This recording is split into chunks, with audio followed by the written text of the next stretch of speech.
let's turn that off. Morning everyone. It's Sunday morning, and I'm just going to do a video now, and I might have to do it in more than one part. And it's about it's set in it's 1991, and it's about the first time that I was in Belmarsh Prison.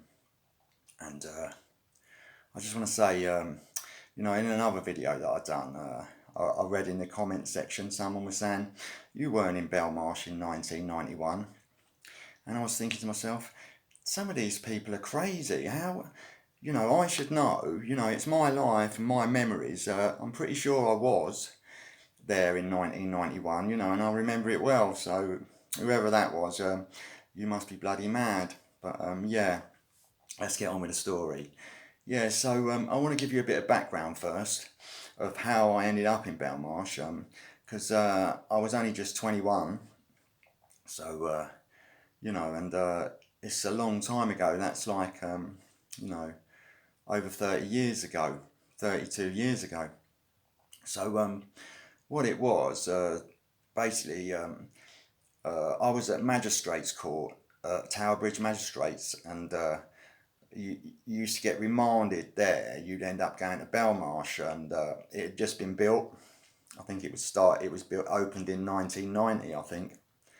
And before that, you used to go to Brixton and Wandsworth maybe. But so leading up to that, I'd been staying at a girlfriend's house called, her name was Spider.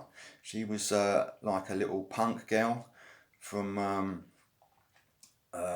Doncaster originally, and then she moved to Basingstoke with her parents. They had a post office in Basingstoke, and then she'd come to London, and she was like a bit of a party girl, and her flat was on this estate in Kennington, and she used to drink in a pub called the Giraffe there, which was like a pub for sort of like alternative people, like punks and goths and all that type of people there, it's a pretty good pub actually.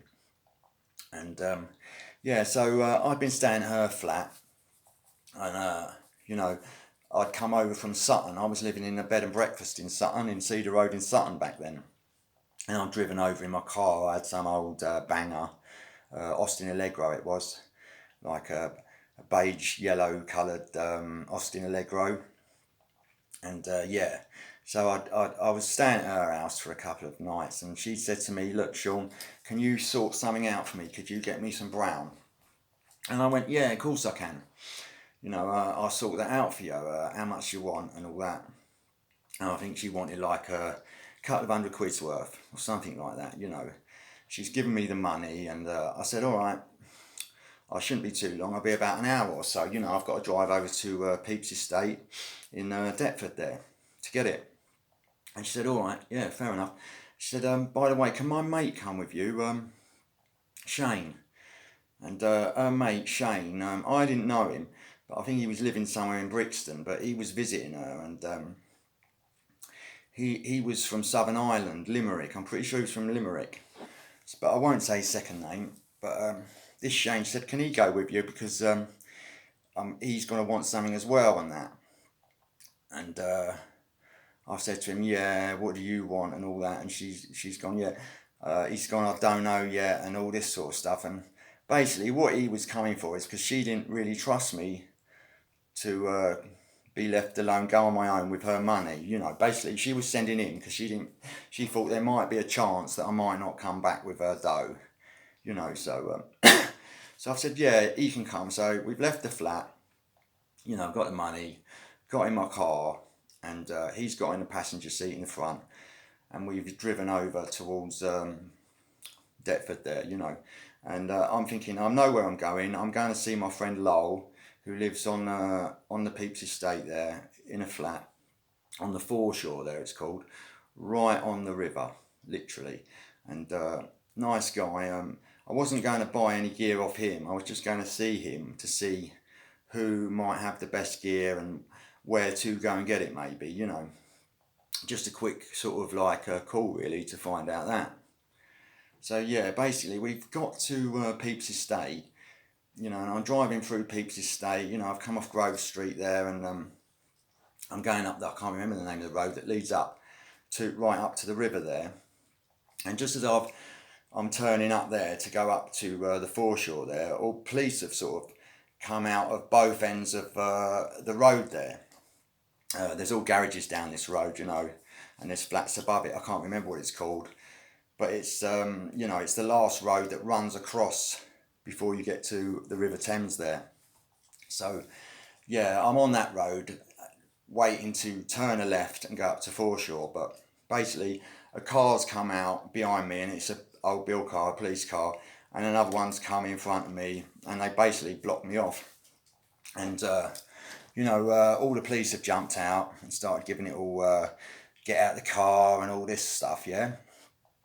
And basically I'm thinking, well, I've got nothing on me, I'm just gonna I've turned the car off and I'm just getting ready to get out of the car and that. But as I was jumping out of the car, I've noticed that Shane, he's thrown something in the, it landed, he's trying to throw it under the seat, but maybe it hit something and bounced forward.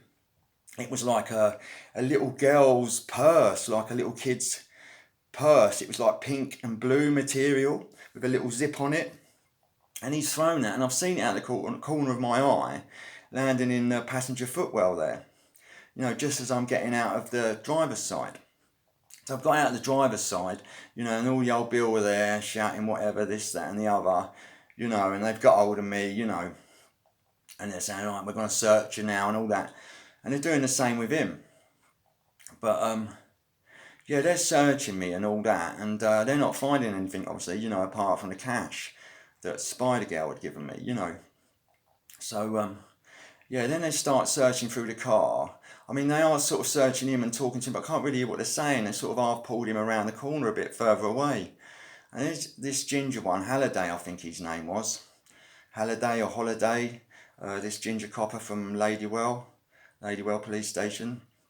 So, yeah, he's gone round to the passenger side where he's searching the car. And he's pulled that little purse out and he's given it, look what I've found. And he's got it in his hand, this little purse thing. And he said, look what I found. And as he's saying that, he's opening up the zip. And he's opening it. And I can see he's pulling bits out. And to me, it just looks like, I can see what it is. It's bits of hashish, in cling film.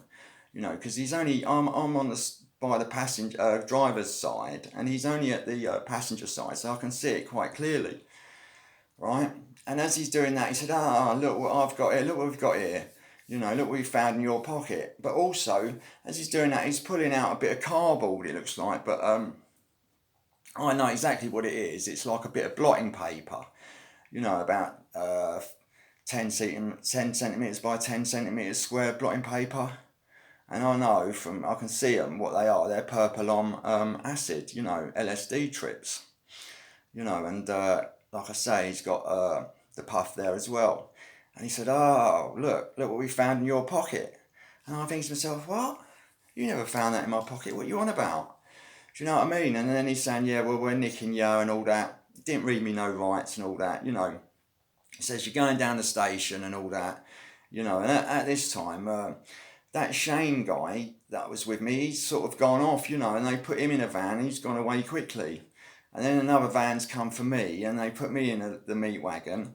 And obviously I've been taken to Ladywell Police Station in Lewisham, that deals with Deptford, So we're back there and that, and I'm getting a solicitor and all that sort of stuff, And a few hours has gone by, and then they've come to the cell saying that they're going to charge me for possession with intent to supply. So they want to charge me with possession of cannabis with intent to supply and possession of LSD with intent to supply, And then they're saying, we've got this here, there's a couple of ounces, I think it was, of hashish, like black hash, and it was all in cling film, all made up in apes, I think it was. And also there was about 20 LSD trips, these purple oms. So they're saying we're going to charge you with this, and I've been advised by the solicitor, to make a no comment. But I'm saying, when we're having the prints done and all that, like, it's not mine,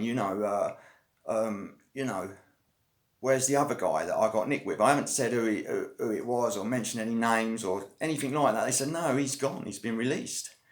We didn't find anything on him, we've just let him go.